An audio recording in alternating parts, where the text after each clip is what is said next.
अस्सलाम वालेकुम वरहमतुल्लाहि वबरकातुहू। Welcome to my channel Sam कहानी विला। आज की स्टोरी का नाम है मैं हारा नहीं हूँ। तो कहानी शुरू करते हैं।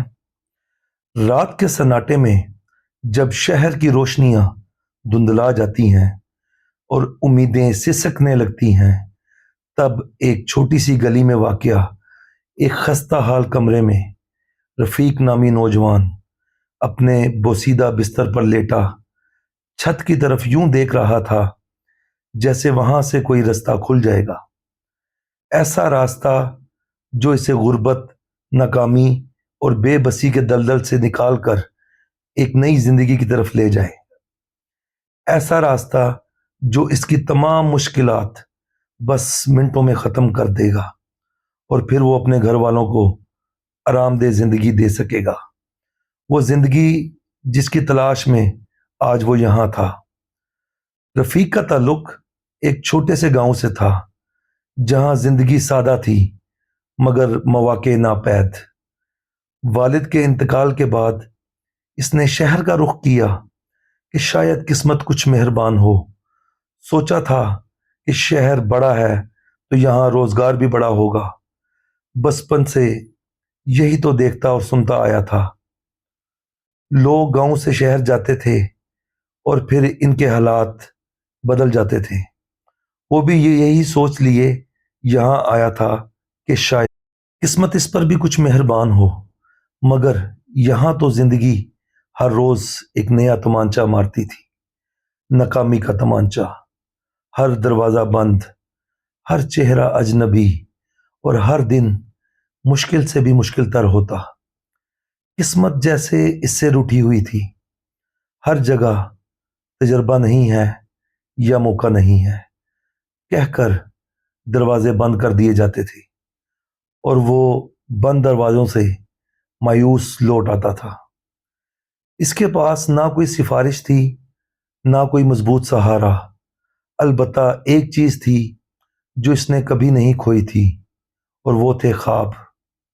वो ख्वाब जिन्हें आंखों में सजाए वो यहाँ आया था। वो ख्वाब जो इसने बंद और खुली आंखों से देखे थे। अपने हालात बेहतर करने का ख्वाब, अपनी माँ, अपनी बहन और अपने भाई के लिए कुछ करने का ख्वाब। इसे अक्सर अपनी माँ के अल्फाज याद आते थे।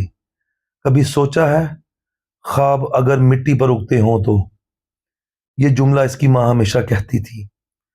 तब जब वो बचपन में मिट्टी से खेलते हुए कहता, अम्मी मेरे हाथ गंदे हो गए हैं, माँ हंसती और कहती, बेटा जो हाथ मिट्टी से ना गंदे हों वो कभी आसमान नहीं छू सकते।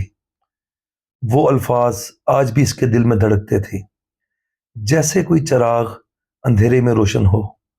यही रोशनी इसे उम्मीद देती थी। यही रोशनी इसकी हिम्मत बढ़ाती थी। और अगले रोज वो फिर उठ खड़ा होता, दोबारा अपने ख्वाब की ताबीर की तलाश में। दिन की रोशनी में वो कभी होटल पर बर्तन धोता, कभी फुटपाथ पर पुरानी किताबें बेचता, कभी तामीराती काम में मजदूरी करता, तो कभी किसी मकैनिक की दुकान में काम। मगर इन सब के दरमियान एक चीज हमेशा इसके पास रहती थी, इसकी नोटबुक। फटे हुए कवर वाली वो पुरानी नोटबुक जिसमें इसने बचपन से अब तक अपने ख्वाब, अपनी सोच, अपनी फिक्रें और अपनी उम्मीदें लिख रखी थीं। हर रात सोने से पहले वो एक नया जुमला लिखता था। वही जुमला जो हर बार इसे नया ही लगता था। आज का दिन मुश्किल था मगर मैं हारा नहीं हूं। रफ़ीक को अक्सर अपनी माँ याद आती। वो दुबली पतली, पाँव में प्लास्टिक की पुरानी चप्पल पहने औरत जो हमेशा कहती, बेटा दुनिया तुम्हें रोकेगी मगर तुम रुकना मत। जो जमीन को खोदता है वही चश्मे निकालता है। माँ की यही बातें इसकी रूह में घर कर गई थी। जब वो कराची की सख्त धूप में सारा दिन मजदूरी करता और शाम को पाँव सूज जाते, तब यही अल्फाज इसे आगे बढ़ने का हौसला देते थे। ایک دن شام کو جب وہ فٹ پاتھ پر بیٹھا پرانی کتابیں بیچ رہا تھا، تب ایک شخص اس کے سامنے آ کر رکا۔ وہ ایک اسکول ٹیچر تھا۔ اس نے رفیق کی ترتیب سے رکھی کتابوں کو دیکھا اور پھر کہا، تم نے یہ سب خود ترتیب دی ہیں؟ جواباً رفیق نے اسبات میں سر ہلایا۔ کتنی اچھی سمجھ بوجھ ہے تمہیں، تعلیم حاصل کیوں نہیں کرتے؟ اور یہ جملہ جیسے اس کے دل کو چیر گیا تھا۔ تعلیم تو وہ چھوڑ آیا تھا کیونکہ ماں کے علاج، بہن کی شادی اور بھائی کے اسکول کے اخراجات اس کے کندھوں پر تھے۔ ایسے میں وہ تعلیم حاصل کرتا یا نوکری؟ اسے خاموش دیکھ کر ٹیچر نے ایک پرچی پر اپنے اسکول کا پتہ لکھ کر دیا اور کہا، یہ شام کا اسکول ہے بالغوں کے لیے، اگر سیکھنا چاہو تو آ جانا، کوئی فیس نہیں۔ مسکرا کر کہتا وہ جیسے آیا تھا ویسے ہی چلا گیا، جبکہ رفیق اس پرچی کو دیکھتا رہ گیا۔ کیا یہی وہ راستہ تھا جسے وہ ڈھونڈ رہا تھا؟ رفیق نے اب مزدوری کے بعد اسکول جانا شروع کیا۔ تھکن کے باوجود وہ روز اسکول جاتا، چھوٹے بچوں کی طرح الفاظ جوڑتا، جملے بناتا اور اپنے اندر کی روشنی بڑھاتا۔ جلد ہی اس کی سمجھ بوجھ، تجزیہ کرنے کی صلاحیت اور لکھنے کا انداز اتنا نکھرا کہ اسکول کے پرنسپل نے اسے لائبریری کی ذمہ داری بھی سونپ دی۔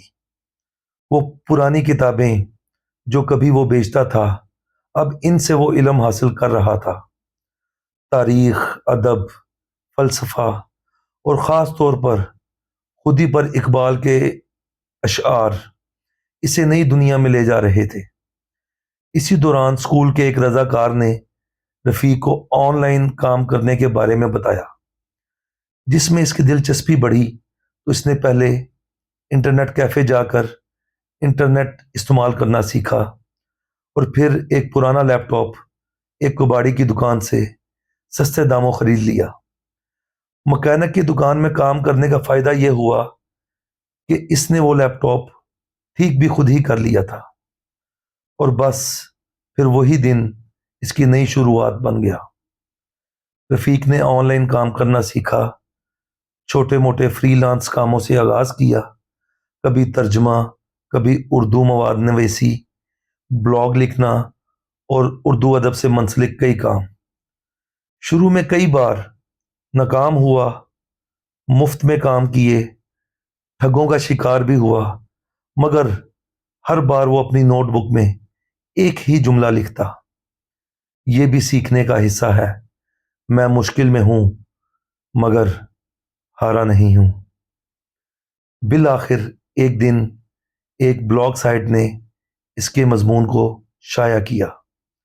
مضمون تھا، میں ہارا نہیں، میں سیکھ رہا ہوں۔ اسی عنوان نے اسے وہ پہچان دی جس کے لیے وہ ترس رہا تھا۔ اس نے اب ایک کے بعد کئی مضامین لکھے اور ہر مضمون پڑھنے والوں کے دلوں میں گھر کر جاتا۔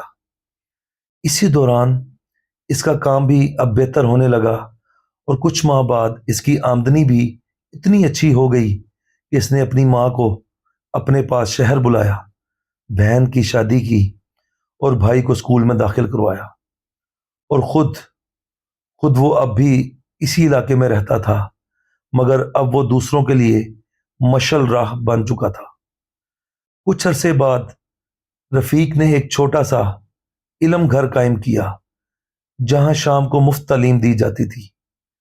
وہاں وہی الفاظ دہراتا تھا جو کبھی اس کی ماں نے کہے تھے، جو ہاتھ مٹی سے نہ گندے ہوں وہ آسمان نہیں چھو سکتے۔ آج بھی جب کوئی اس سے پوچھتا ہے کہ تمہارے پاس نہ پیسہ تھا نہ سفارش، پھر کیسے کامیاب ہو گئے، تو وہ مسکرا کر کہتا ہے، میرے پاس ماں کی دعا تھی، علم کی روشنی تھی، اور سب سے بڑھ کر خود پر یقین۔ وہ اب بھی روز اپنی نوٹ بک میں لکھتا ہے، میں ہارا نہیں، میں سیکھ رہا ہوں، اور سیکھنے والا کبھی ہارتا نہیں۔